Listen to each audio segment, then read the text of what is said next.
Hi friends, welcome back. We're going to review chapter 11, then we'll read chapter 12, and it's super short today, so I'm hoping you can get a lot of work time in. Alright, so chapter 11. Our word at the beginning was total loss. Definition: goods so damaged that there's no point in repairing them, or they can't be repaired at all. Chapter 11 is told from Evan's perspective or point of view. Okay? Oh, it keeps doing that. All right. Number 3. Describe how your opinion of Evan has changed throughout the book. Has yours changed? Mine definitely has. At the beginning, I thought he was like the kind of one who might not be the best, but he always tries his hardest. And now here he is, kind of just cheating, straight up cheating. He always tries his best, and now he's like, nope, I don't care. I'm going to steal the money. So it shocked me. Maybe yours was different, though. And number 4, how do the events in this chapter relate to the phrase? Well, because Evan's lemonade was a total loss, right? They had to dump it out. It was a total loss. It even said that right up in the book. It said, a total loss, its own sentence. Awesome. All right. And, then we had homework on the backside. That's right. All right. So Evan was hurt that Jesse put the bugs in his lemonade. So what did he do to solve that, to solve his being hurt? He went upstairs to his room, right? He was like, goes upstairs and slams the door. But then he has a new problem. Evan checks Jesse's money, right? And he realizes, she's got too much money. So he steals it. That's that solution. And then this last one, I'll just check your work to see what you thought of. All right. Now we're ready to read chapter 12. All right. Chapter 12, a waiting period. A specified delay required by law between taking an action and seeing the results of that action. So it's when you are in that waiting game. Okay, you're waiting. Jessie wanted to have fun. She really did. But it seemed like the more she tried, the less she had. First, the drive to the beach took 2.5 hours because of traffic. Jessie felt the car lurching. Forward, stop. Forward, stop. Memo to self, said Mr. Moriarty. Never go to the beach on the Sunday of Labor Day weekend, especially when there's been a heat wave for more than a week. In the back seat, Jessie and Megan played license plate tag and magnetic bingo and 20 questions. But by the end of the car ride, Jessie was cramped and bored. Then the beach parking lot was full, so they had to park half a mile away and walk.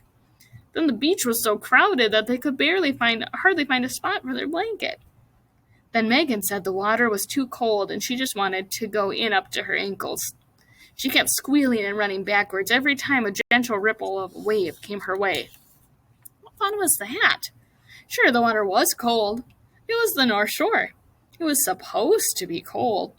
That's why it felt so good on a hot day like this.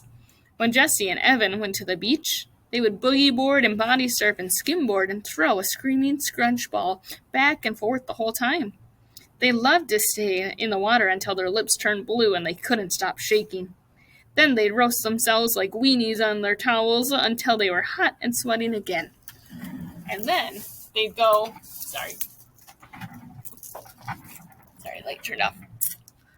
Then they'd go right back in. Now that was fun at the beach. Megan liked to build sandcastles and collect shells and play sand tennis and read magazines. That's all fine, thought Jessie, but not going in the water? That's crazy. The ride home was itchy and hot. Jessie had sand in all the places where her skin rubbed together, between her toes, behind her ears, and between the cheeks of her bottom. And somehow, she'd gotten sunburn on her back, even though Mrs. Moriarty had smeared her all over with thick, goopy sunscreen twice. Jessie didn't even have the patience for 10 questions, let alone 20. But Megan didn't get that Jessie didn't feel like talking. She kept trying to get her to take a quiz in a teen magazine. If Evan had been there, he would have kept quiet, or maybe hummed a little. Jessie liked it when Evan hummed. As they turned onto Damon Road, Megan asked, "Are you feeling sick?" In fact, she was. For the past half hour, Jessie had been imagining walking into the door and facing Evan.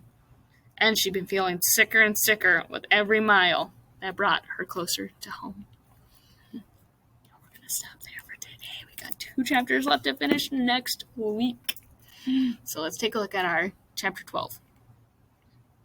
All right. So our inferencing worksheet. We're going to find this page. So pause the video if you need more time. We're going to talk about making inferences. And we know how to make inferences. But I just want to remind us about what schema is. My schema, are things that I already know. Then I'm thinking through the situation, what's happening, and I'm making my inference. So what is going to happen, or what am I thinking about it? Okay? So let's see. Our situation. Jessie's not having any fun at the beach. Well, I know that Jessie and Evan, actually, no, I'm not thinking that. Jessie, what did she do? Oh, yeah, she sabotaged Evan's lemonade, right? She sabotaged Evan's lemonade just before leaving. And now I know that she's not having fun at the beach. So what can I infer from her sabotaging Evan's lemonade and Jessie leaving and not having fun?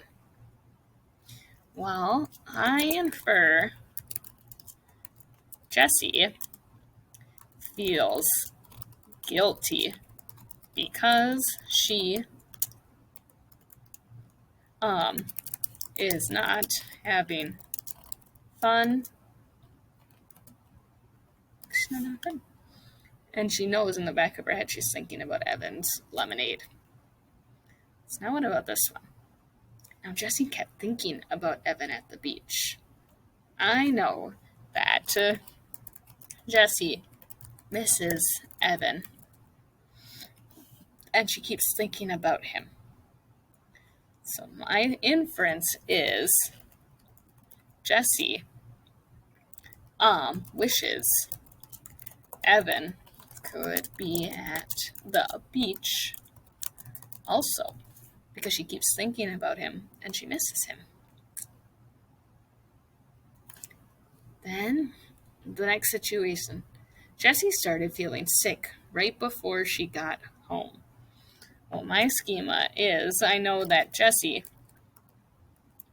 knows they are counting money tonight.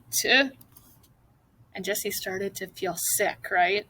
So my inference is that Jessie doesn't want to face Evan because of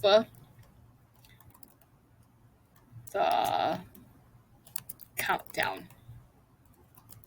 Counting down all the money. Counting down.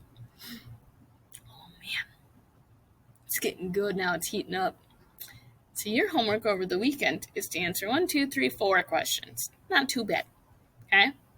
Phrase, whose perspective, based on the information that you've read in the text. And we talked about U.S. geography. Where do you think that the story takes place? There was a really good clue in this chapter about the beach. Okay? And then number 4, do the events relate to the title? And that's all we got for reading today. See you next time and we will read chapter 13.